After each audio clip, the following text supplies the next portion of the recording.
Welcome back. My name is Arya and I don't waste your time, so let's get straight into it. As many of you guys know, if you're following me on Twitter, I have a roughly 7% stake in a little known business called Paycom Software. Paycom is a sub $10 billion HCM provider that lately has generated quite the buzz on Twitter. Many people are buying it. Many people are calling it a absolute failure of a business. It's extremely competitive. There's tons of risk factors. There's a lot of HCM providers in their industry, both legacy and new competitors coming up. And so because of that, Paycom is doomed. Paycom, it's going to fail. They're absolutely screwed. There's no differentiation in the industry, and HCM isn't necessarily a mission critical software to be selling, and that's why the stock is down 74% since the all-time highs. Judging by my tone, I think you might have guessed it. We are going to be disproving all those different points. I don't think Paycom is doomed, and actually, I have a 7% stake, so I'm betting on the opposite side of that trade. I think Paycom is going to have a very bright future, and it trades at a bargain valuation relative to the amount of growth that you're getting with this business. So for starters, just to kind of set the stage with Paycom, I've already done a very in-depth stock analysis, which you could check out right after this video. I'll put it in the corner and in the description down below.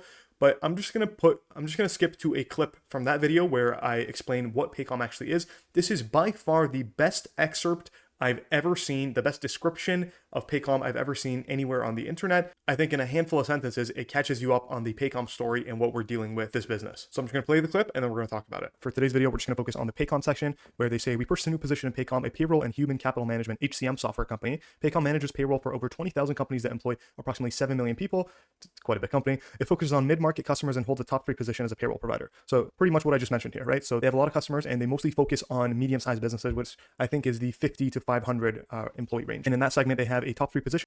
Sorry, just really quickly. I said they are in the 50 to 500 employee range. It's literally written right there. I was completely wrong on this, by the way, in the original video.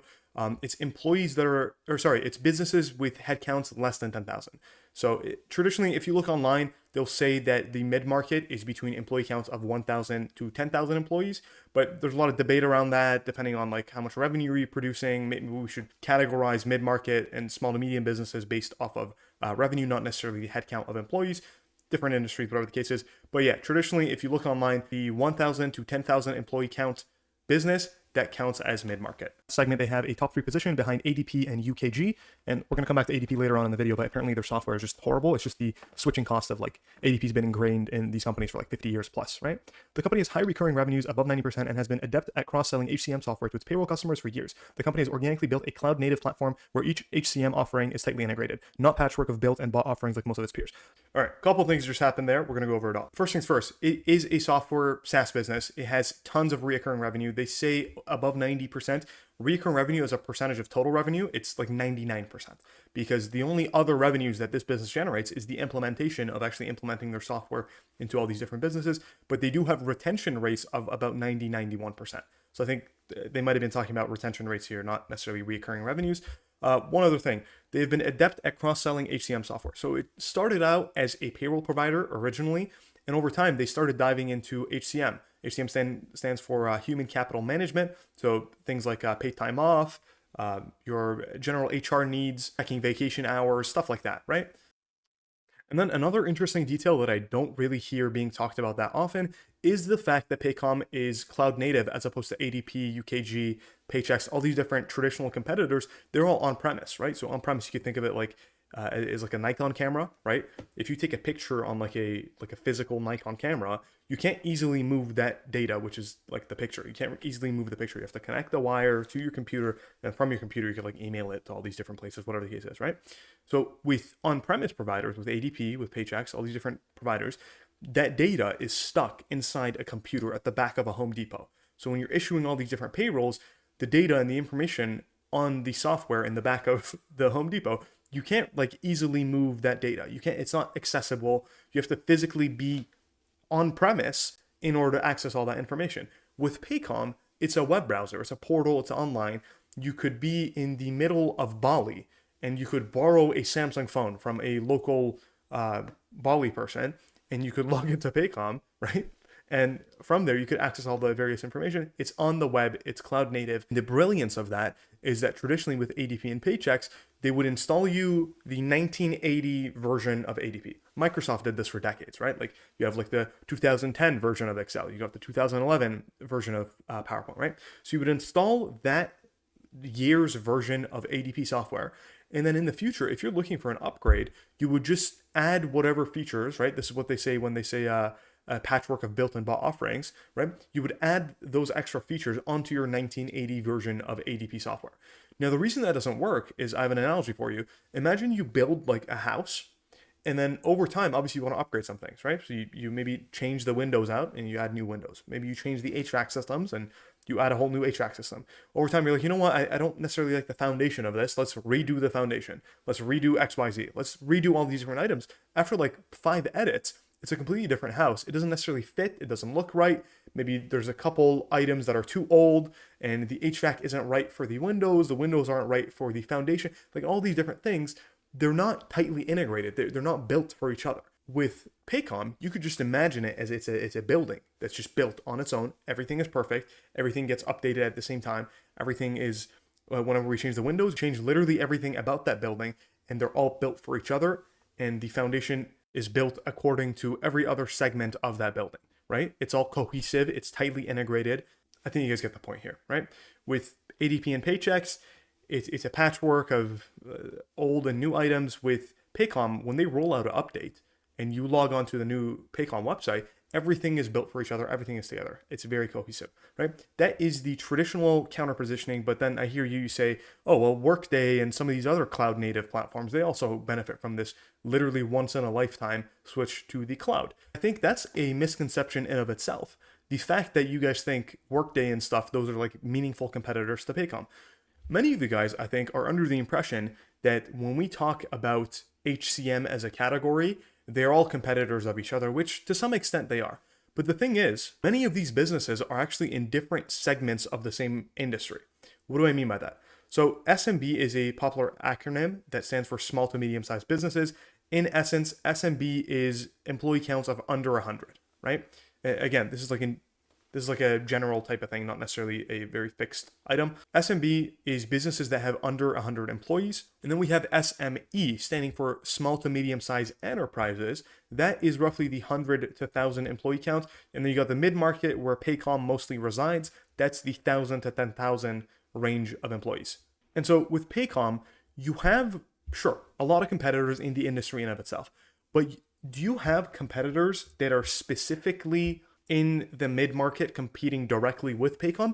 In that segment of the market, Paycom actually holds the 3rd place position behind UKG, which is Kronos Software. They're a private business. And then, of course, you have ADP, which offers across the board. ADP has small business solutions, they have mid-market, and they have enterprise solutions. They're across the board, right? So ADP holds the number 1 spot, followed by Kronos, which is also a legacy provider. And then you have Paycom as the biggest HCM provider in the mid-market segment of this entire industry, right? And so the simple fact that Paycom is cloud native gives them, in my opinion, that extra boost above competitors in their segment of the industry. And then on top of that, you guys might be thinking, okay, I'm not really buying into the whole cloud thing. Well, we have older brother Workday as a clear example of being able to take market share from traditional on-premise providers because they're on the cloud. And Workday initially started out as HCM first. They didn't necessarily do payroll and then HCM, but these two businesses, they kind of just focus on HCM first as it stands currently, as opposed to some of the other legacy providers where they do maybe accounting, and then on top of that, you're like, okay, we have this as well. We have HCM as well if you want to do that with us, right? And so to kind of summarize my thoughts here, I wrote at the bottom here, essentially the reason why this business is differentiated and why it's special, they're cloud native and they're HCM first, right? So they're putting human capital management needs ahead of other items. You have your legacy providers that are kind of like a all-in solution. You got your Oracles and IBMs that do everything from ERP all the way to the accounting, all the way to, they do everything, right? Payroll, and they're like, okay, I guess if you want HR solutions, we got that as well. Like one big package, right? They're not really good at one particular thing. They kind of just throw everything together. And then you got your bang for your buck in the SMB level of things. You got Intuit with their QuickBooks, right? Traditionally, it's accounting. But then at the same time, they'll throw on like all these different things. Oh, you want marketing emails? Okay, we got MailChimp.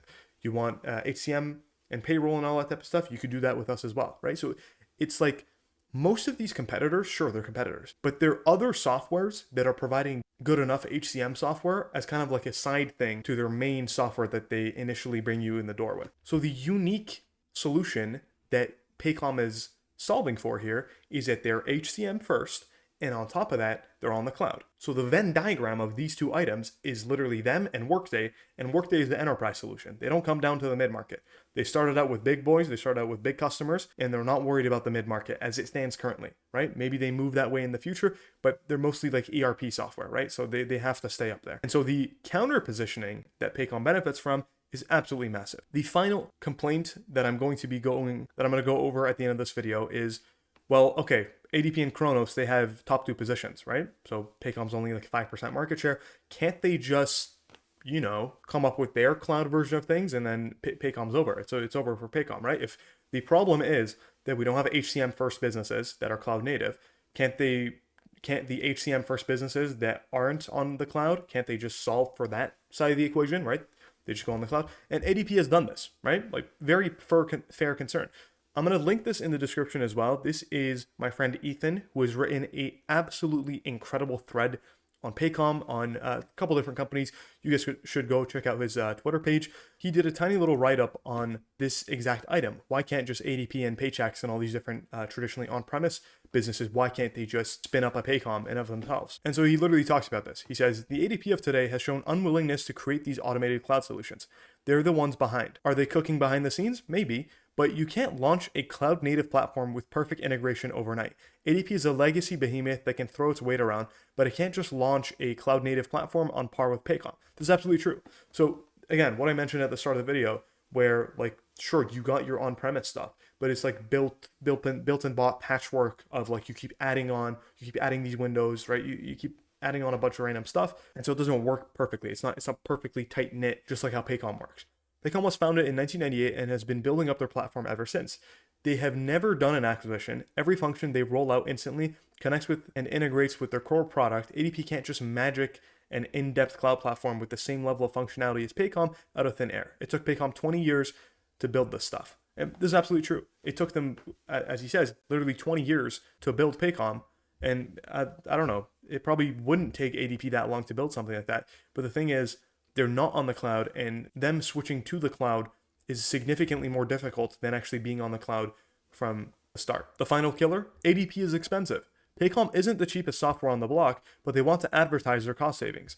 Paycom has a function in their product that estimates all the money you saved with their automation plus HR hours saved. And from the best sources I can find, ADP charges around $405 per employee per year. Paycom charges around $180 per employee per year. If ADP was to take on all this spend and challenge, they'd simultaneously have to develop a 20+ year product while charging less than they do their legacy products in order to keep clients away from Paycom. And so no, this isn't a hit piece on ADP. It won't die. It's not going to go away, but it'll lose market share over time. They do have 92% retention rate. ADP has 92% retention rate. That means that 8% of their customers on average are leaving per year. Where are those customers going? Well, in the past decade, they've gone towards Paycom and friends, right? They're leaving ADP, which is traditionally very expensive, big, bulky, doesn't really work well. It's not good software, and they're going to other places such as Paycom. And so as long as ADP gets the job done, they'll be a massive presence in the HCM and payroll category. But I'm not going to be willing to place a bet on the legacy business that's falling behind, that is slow to move. Instead, I'm placing my bets on the fast-moving software business that's on the cloud, that is taking the market share, not losing it. And at last, jumping over to my valuation spreadsheet. Long story short, what we're doing here is we're taking the current valuation of the company and we're dividing it by how fast we expect this business to be able to grow its cash flows. And as you can see, Paycom ranks about middle of the pack. I think it's about fair value as it stands currently. And the reason for this is actually because Paycom, two things are happening here.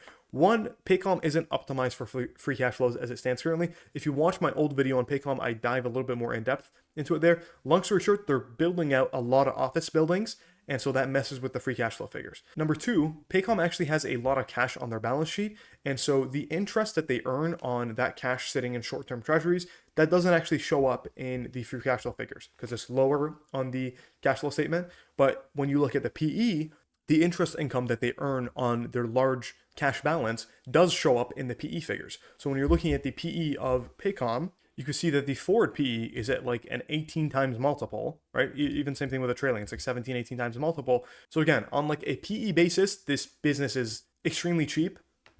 but when you're looking at it on a free cash flow basis, it doesn't paint as pretty as a picture, right? So that's why I actually bought at these prices. I was just looking at it purely based off of the PE, which is traditionally a ratio that I don't like. But then again, like, you got to look beyond just the absolute number itself. You got to look into the story of the business. And at last, if you like the fact that I don't waste your time, you should hit the subscribe button, because I'm going to continue to post high quality videos just like this one. And you can always go back on that decision if you end up not liking the videos, but I highly doubt that. Thank you for watching and have a great day.